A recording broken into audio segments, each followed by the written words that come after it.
Speak, for your servant is listening. I know I've talked about the process I go through as I'm preparing for a homily. And as I read through the readings and the gospel passage, there's usually one or two lines that just kind of jumps out. And for me, it was, speak, for your servant is listening this week. And as I thought about it and reflected on it, some questions came to mind. Questions like, have you ever had a time in your life when you thought you heard someone or something? Perhaps it was a quiet whisper, or something you remember from a dream, or something you felt, like a gentle nudge pushing you to do something that you knew would change your life. Especially if that something was something that you weren't sure if you should or even could do.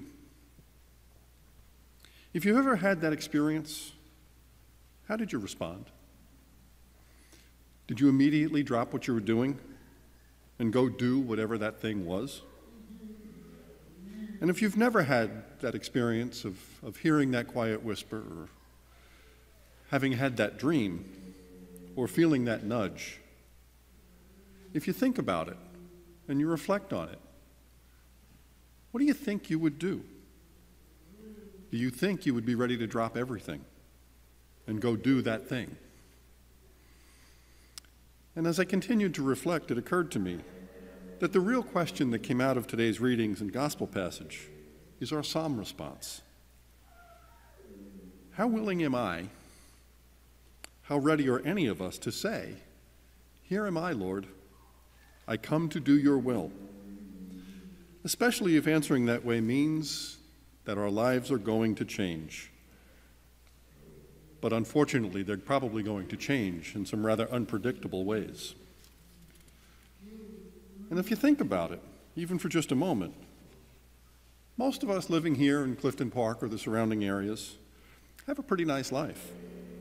We have homes to shelter us, cars to get us where we want to go, when we want to go. And I suspect very few ever really wonder where our next meal is going to come from. So the question we need to ask ourselves changes a little bit. We need to ask ourselves, am I willing to walk away from my comfortable, safe, secure life because of a dream or a whisper or something intangible that I felt? Something that's going to take me in a new direction, that if I go, I know is going to change my life. And equally as important, it's also going to change the lives of those closest to me in some unpredictable ways.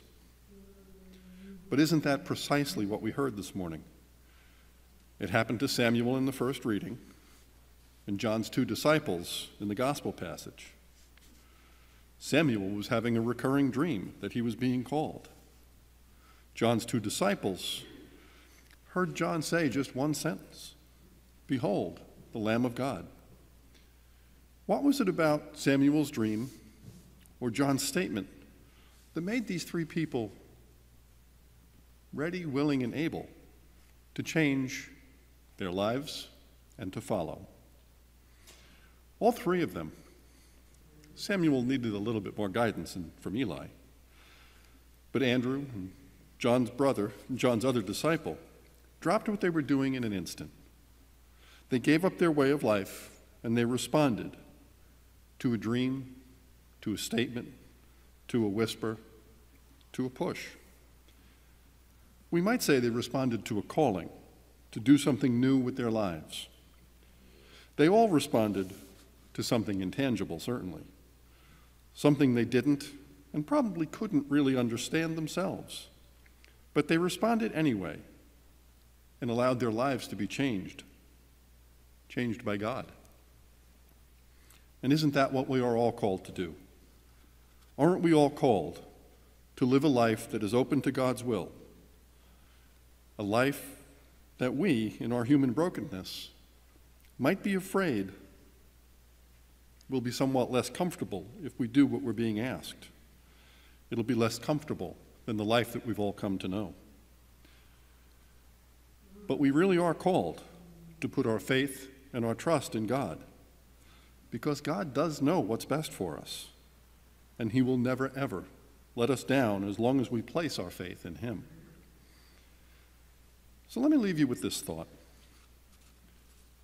When you have that dream, or hear that quiet whisper, or feel that gentle nudge that you can't really put your hands on, and you're being pushed to do something new and different, how will you respond? Will you respond as Andrew and John's 2 disciples did and go? Or will you resist God's call?